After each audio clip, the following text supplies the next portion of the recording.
ones you don't expect. For example, who would have imagined that the restomod scene would spawn a Jaguar XJS based monster channeling all those good Group A successes of the past and a kind of brutalist 80s AMG or Lister styling vibe. But here we are in the TWR Supercat.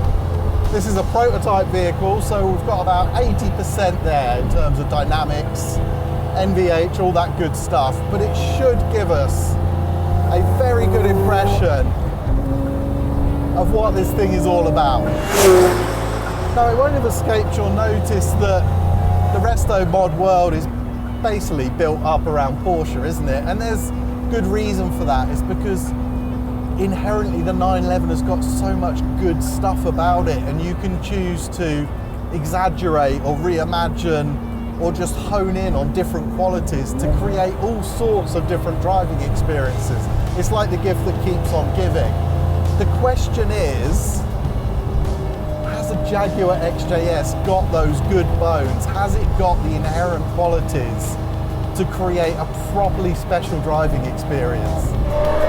Of course, the Jaguar XJS doesn't have over half a century of motorsport glory, lightweight homologation specials, or crushingly capable all-weather sports cars to draw upon. But the Supercat does have a 5.6 litre supercharged V12 with 660 horsepower and a 6-speed manual gearbox, plus a much strengthened chassis with unique subframes to improve suspension geometry, electronically adjustable tractive dampers, adjustable ABS and traction control, and a brutalist design language that is deliberately provocative.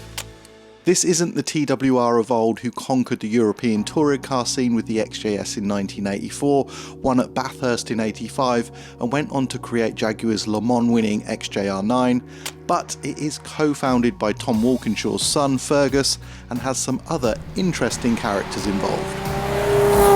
But there's no question this is not a normal XJS, a normal Jag. You can sense the focus of the car.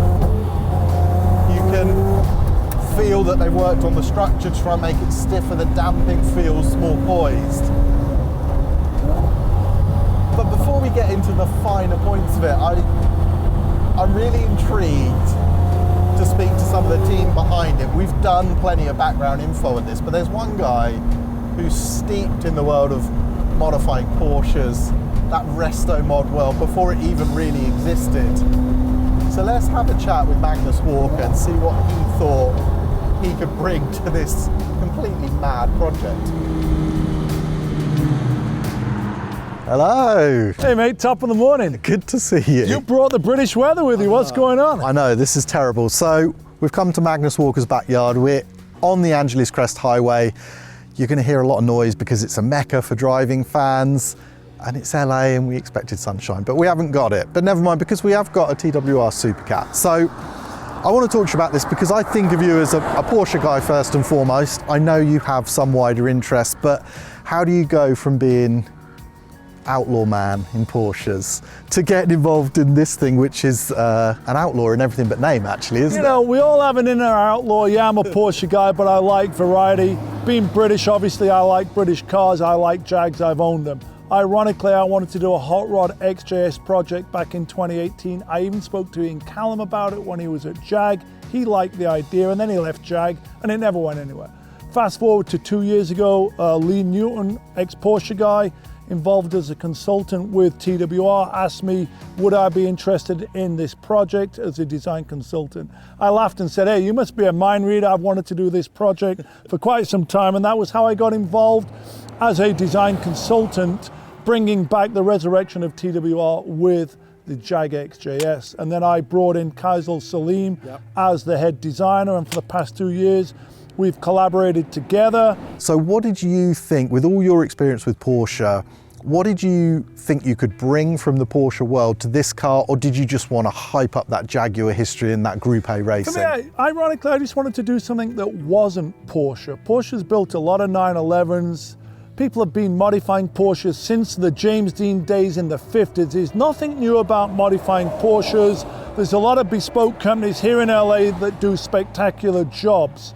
I just wanted to do something different. That was my whole interest originally in the Jag XJS. So when TWR came calling, it was like the perfect opportunity for me to create something. I just like doing cool stuff with cool people. And the great thing is, in a sea of resto mods, not just Porsches, but Alphas and Lancias and the rest of it, no one's messed with the Jag, with the XJS. I mean, some may say it's the unloved Jag because it followed the E-Type, could never sort of be better than the E-Type. In reality, it was in production twice as long, and they sold more XJSs than they did E-Types. But it was always a little bit of the underdog. And for me, I always loved the styling. It's a 70s, 80s thing. And what we've built here or designed here is just something on steroids that ticks a lot of boxes, covers all the senses. It looks good, feels good, smells good, and it sounds good, and it drives good, as you're finding out. Okay, and when they told you about the mechanical package, V12, supercharged, manual gearbox, you must have been like, yeah, I'm in straight away. Yeah, because I own an XJS. They are V12, but they're lazy and they're automatic. You know, I've got an E-Type Series 3 V12, which is lazy, and it's an ugly duckling 2+2 automatic, which I wanted to do a similar conversion on my E-Type. So having owned V12 Jags that were disappointing to me because I own the automatic versions of them, a 660 horsepower V12 supercharged 540 foot-pound of torque 6-speed manual is exciting. It looks good, and it just, the performance of it and how you feel driving it to me was intoxicating. So it came out better than I thought it was going to. So there you go, that's how Magnus got involved with this car, and he's right, the V12 is so good that I must now leave you and 277 and get back to driving. Well, let's get out and drive, pedal to the metal. Cheers. Cheers, Magnus. So Magnus is fully bought in and sees the TWR as an exciting alternative to the usual suspects. And at around £300,000, the Supercat needs to be as good as he says. I am fully intrigued as I have no idea what to expect. And yeah, we really did bring the rain and cold. Surprisingly enough, I've not driven loads of XJSs in my time. And just being in it, it's such a different feeling to a Porsche or any of the other resto mods I've driven really. It weirdly doesn't feel huge, which you might have expected. And there's this 80s feel to the whole thing in terms of the environment. Not what you're feeling, we'll get onto the dynamics, but just the look and the big central tunnel, this TWR old school spec steering wheel, which I really like. You've got the huge bonnet ahead of you, which speaks to that V12. Fantastic noise.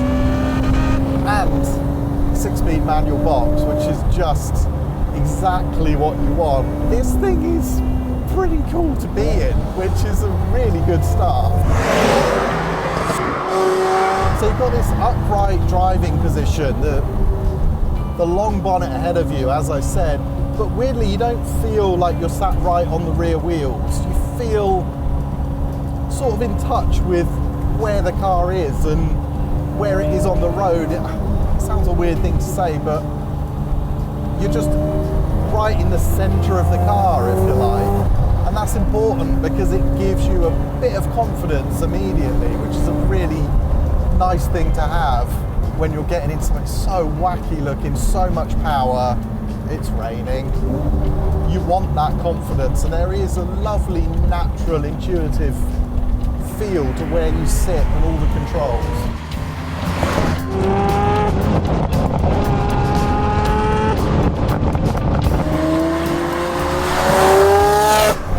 Of course, the main event.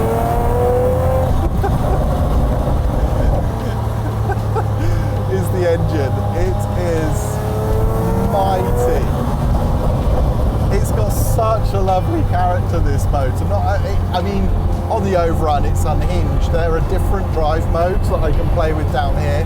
Doesn't really change much the actual power, but it's just the aggressiveness of the delivery and the overrun. And there's just so much character and drama inherent within this V12. It really wants to rev for a big engine, 5.6 litre. Honestly, on these wet roads, even getting, that's 5,500 revs. It goes to 7.7.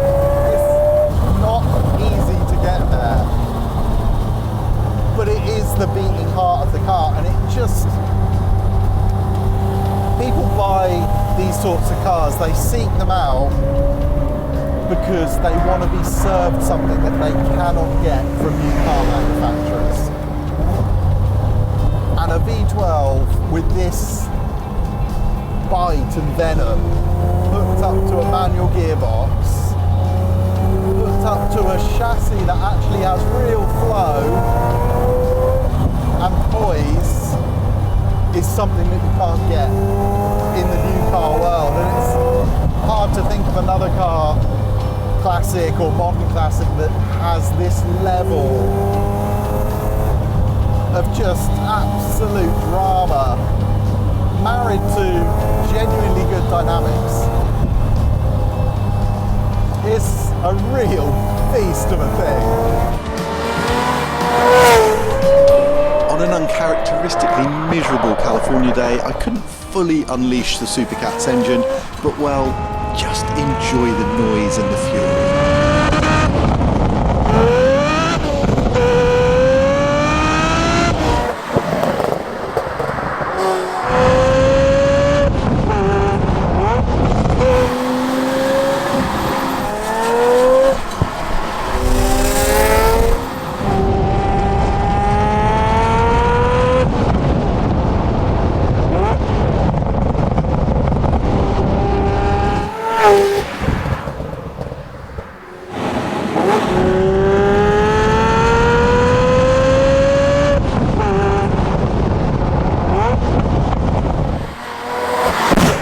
Maybe the noise is enough, but has TWR created something beyond just V12 music and an outlandish carbon fibre body kit?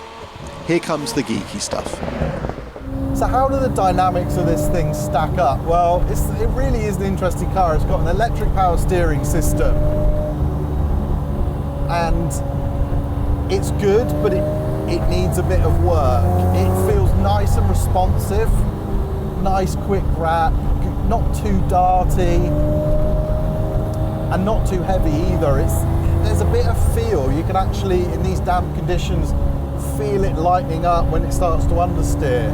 But it's a bit inconsistent. I think they need to do some work on it, because around left-hand corners, it weights up significantly more than around rights, and it can make the car almost feel like it's locked on a certain steering angle, which is disconcerting.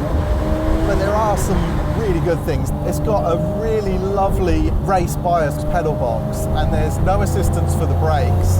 Carbon ceramics, it's got ABS, which I'm very grateful for. So they require a lot of muscle. Same with the clutch. Clutch is heavy, real old school feel to it. But it's not, the assistance is appropriate for the response you're getting, clutch and brakes. I think customers might want a little bit of assistance, a little bit of a servo on the brake, because you really have to stamp them to get maximum braking. But I like that authentic motorsportness about it.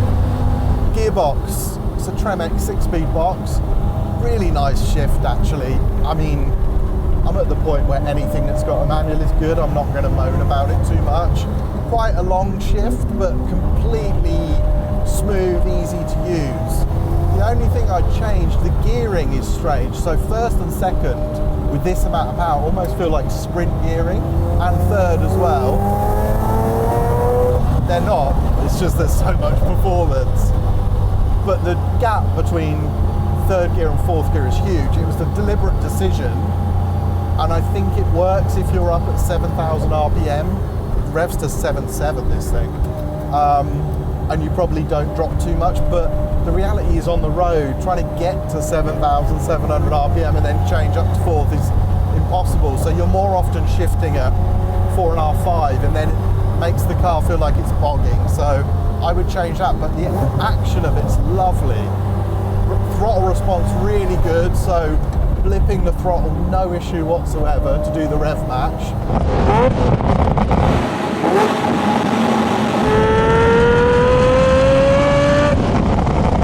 So we have tractive suspension, different settings for that, which I'll get into in a minute. But to me, it's the biggest surprise is how the car feels pretty light. Ollie drove a prototype. I spoke to him before I came to drive this car, and he said it just wanted to oversteer everywhere. It's great. breaking away really easy. They'll need to nail that down a bit better. This thing is much more balanced. It's got really nice front end response and grip, but it does push towards just a little bit of gentle understeer. That's the first sign you're getting close to the limit of the car, and that's just what you want. But then you can get on the power and balance the car out of turns, and it's got this lovely, it sounds strange because it's such a brutal looking car, but an almost delicacy to the balance, mid-corner and on-corner exit. So these dynamic like building blocks that I'm feeling in this car, they completely unexpectedly to me actually do reference all that Group A success, the European Touring Car Championship, conquering Bathurst. I just didn't expect this car to have that level of motorsport infused within it. But genuinely, I think you can feel that there's some of that in the DNA of this car. They've got a platform that works. They've figured out how to make it handle, to give it the traction, to give it a bit of that motorsport authenticity. And that's great. But now it's getting the steering feel consistent, playing with the gear ratios, getting all the heating controls to work properly, honing that last little bit of poise and subtlety. And I said to them, like, it's depressing for them, they're 3-4 years into this car, and now they've arrived at the hardest bit, which is how do you hone it down from this high intensity, high drama, high excitement, just visceral experience, and get that last little bit out of it so it feels like a polished product. And that's their battle now. But I didn't expect the car to be as far along as it is already. I have confidence they might be able to do it. This thing has got real potential. So tweaks are required to the steering, brakes, and to prevent oil surge and protective sharp cuts to the power delivery. And perhaps most significantly, to the fit and finish of the Supercat. It needs to be exquisite to command the money. But they are on a good path, and I applaud the bravery to do something completely left field. Love or loathe the looks, the Supercat is a car with substance as well as shock value.